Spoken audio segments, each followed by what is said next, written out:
Hello everyone, welcome back to my channel. So today in this video we are going to discuss the schedule for this week. Okay, so in this video we will discuss that Monday को आपको क्या पढ़ना है, Sunday को क्या पढ़ना है, Tuesday, Wednesday, Thursday, topic wise, chapter wise. Okay, so this is the schedule for my also and for all you. ठीक है, तो इसमें मंडे को देखो, मैंने आपको ये तो पहले ही बता दिया था कि एक दिन में 2 सब्जेक्ट पढ़नी है.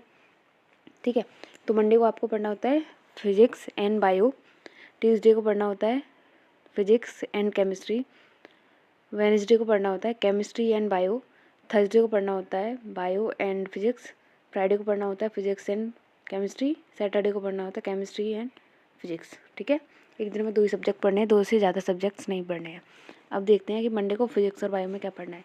तो मंडे को आप कवर करेंगे अभी तक के अकॉर्डिंग आपका काइनेमेटिक्स में 1D kinematics motion in 1 dimension and in plane complete हो गया होगा, प्रोजेक्टाइल मोशन बचा हुआ तो वो कंप्लीट कर लिया होगा आज आपने.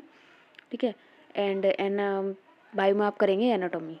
ठीक है, ट्यूसडे को आप करेंगे होल काइनेमेटिक्स के क्वेश्चंस, मतलब आप पूरा देखोगे, पूरा थ्योरी रिवाइज करोगे काइनेमेटिक्स का एक तरफ से, अगर कुछ रह गया होगा 1-2 लेक्चर तो वो कंप्लीट करोगे एंड देन आप PYQ करोगे, क्वेश्चंस करोगे. मतलब उसमें आपके नीट की PYQ मैंडेटरी हैं और JEE मेंस के PYQ मैंडेटरी हैं पिछले 5 साल के. ठीक है, पिछले 2 साल के तो मैंडेटरी हैं ही, अगर 5 साल के कर सको तो और भी ज़्यादा बेटर है. ठीक है, तो ये करोगे फिजिक्स में. देन आप केमिस्ट्री में करोगे इलेक्ट्रोकेमिस्ट्री. इलेक्ट्रोकेमिस्ट्री आपको करनी है. इलेक्ट्रोकेमिस्ट्री को आप 2 दिन दोगे क्योंकि इलेक्ट्रोकेमिस्ट्री एक बड़ा चैप्टर है तो करना है. और अभी तक आपका फिजिक्स केमिस्ट्री में हो चुका होगा, मोल कॉन्सेप्ट हो चुका होगा, सॉल्यूशन हो चुका होगा. ठीक है, देन वेडनेसडे को आप करोगे जो लेफ्ट पार्ट ऑफ इलेक्ट्रोकेमिस्ट्री बचेगा वो, एंड बायो में आप करोगे फोटोसिंथेसिस. ठीक है, बायो में भी सेम करना है आपको. जैसे ही आप लेक्चर ख़त्म करो, मतलब पहले ही लेक्चर देख लो 2x की स्पीड पे, उससे जल्दी आपका हो जाएगा. ठीक है, तो उससे एक अंडरस्टैंडिंग बन जाएगी. देन जल्दी से आप NCERT की रीडिंग मार लोगे. उसके बाद आप बायो के NCERT बेस्ड क्वेश्चंस करोगे एंड फिर आप बायो के PYQ करोगे. ठीक है, इतना करना ही करना है, मैंडेटरी है ये, तो ये मिनिमम है. और इससे ज़्यादा अगर किसी की कैपेबिलिटीज़ हैं तो वो उतना भी कर सकता है.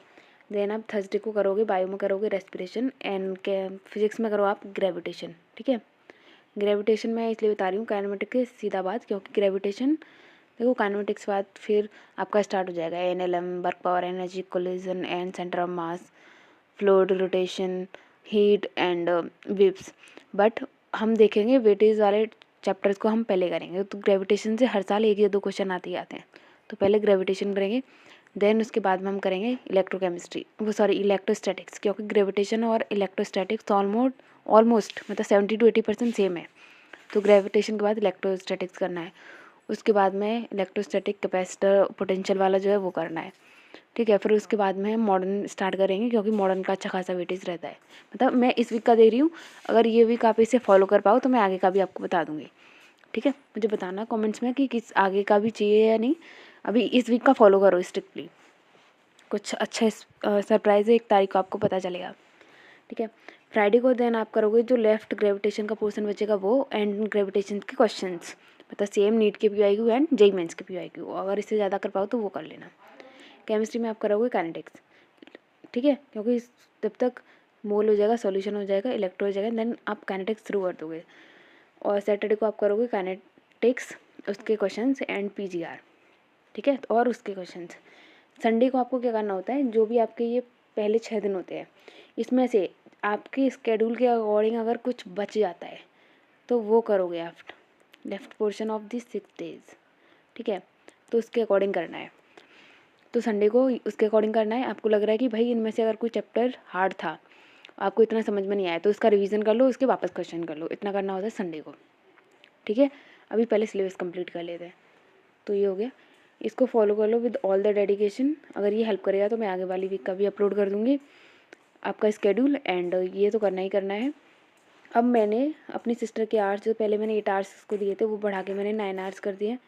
ठीक है, आप ऐसा कर सकते हो कि हर दिन, जैसे आप पढ़ते हो 8 घंटे पढ़ते हो, 8 घंटे तो मिनिमम है, तो आप कोशिश करो कि हर दिन, जैसे हमें ये लेके जाना है 8 से, हमको ये लेके जाना है एटलीस्ट 14 आवर्स तक, तो डायरेक्टली तो होगा नहीं. तो आप ऐसा करो कि हर दिन आप इसमें ना 10 मिनट बढ़ाने की कोशिश करो. जैसे आप पढ़े आज 8 घंटे, मतलब 7 दिन हो गए हैं अभी तक, तो आप लोगों को 8 घंटे की पढ़ने की आदत तो पड़ चुकी होगी। तो 8 घंटे करने हैं, 8 दिन आप पढ़ चुके हो, ठीक है। अब कल से या फिर मंडे से, मतलब मंडे तो आज गया, तो ट्यूसडे से कोशिश करो कि ट्यूसडे को आप पढ़ोगे 8 घंटे 10 मिनट, ठीक है। फिर वेडनेसडे को आप पढ़ोगे 8 घंटे 20 मिनट। मतलब हर दिन आपको 10-10 मिनट ऐड करनी है और डेली करनी है। देन आप थर्सडे को पढ़ोगे 8.5 घंटे, फ्राइडे को 8 घंटे 40 मिनट, सैटरडे को 8 घंटे 50 मिनट। देन संडे आते आते आपका ये जो पढ़ने का स्टडी रूटीन का वो है, वो 9 घंटे तक आराम पहुंच जाएगा। आपको मतलब ऐसा लगेगा भी नहीं कि आपके ऊपर चीज़ें थोपी गई हैं। And then you can easily achieve the target of, मतलब ऐसे ऐसे घंटे बढ़ाओगे ना, तो एक तो हैबिट में आ जाएगा, इफ़ेक्टिवली कर पाओगे, कोई प्रेशर नहीं आएगा और दिमाग भी सही से चलेगा, क्योंकि वो हैबिट में आता जाएगा ना on the repeat of time, ठीक है। तो और आज का जो टारगेट था वो कंप्लीटेड था उसका, वो बहुत अच्छे से कर रही है सीरियसली। लाइक मैं उसको पिन करती रहती हूँ ना कि अच्छा आज का टारगेट क्या है बता, तो वो लिख लेती है, फिर उसको फॉलो करती है। फिर मैं उसको शाम को पूछती हूँ अच्छा बता आज का टारगेट क्या है, आज तूने आज जो टारगेट दिया था वो कंप्लीट किया या नहीं। तो फिर मेरे को बताती है कि आज उसने ये किया ये किया ये किया। फिर वो मुझे डिटेल में बताती है कि मैंने आज स्टेप में ये पढ़ा, मुझे ये टॉपिक हार्ड लगा। मैंने ठीक है। फिर वो बोलती है कि अच्छा मैं उससे पूछ लेती हूँ कि कौन कौन सा टॉपिक हार्ड लगा, तो वो मैं मेंशन कर, मतलब एक नोटबुक लेके बैठती हूँ, तो मैं उसको नोट कर देती हूँ। फिर मैं उसके लिए वो सोर्सेज ढूंढती हूँ कि अच्छा इसको कहाँ से समझाऊँ। पहले तो मैं समझा देती हूँ उसको, तो मैं ही उसके मतलब 1 या 2% ऐसे चांस होते हैं कि मेरे समझाने के बाद भी उसको समझ ना आए, ठीक है। वैसे तो उसको आ जाता है समझ, तो मेरे पढ़ाने पे ही उसको आ जाता है, ठीक है। तो ऐसा ही करना है और मैं उसको प्रॉपर गाइडेंस दे रही हूँ, तो वो बिल्कुल भी ढील नहीं डाल रही है and she is doing very good, ठीक है। तो ये सारा था। एंड इसके बाद में अगर कुछ करना है तो इसके अलावा आप कर सकते हैं, बट इसको फॉलो कर लो strictly, then you will get the idea. तो इसको फॉलो कर लो, then you are going definitely you are going to get some benefit, okay, and I have made this for all of you, so please follow it strictly. Thank you, take care, and all the very best.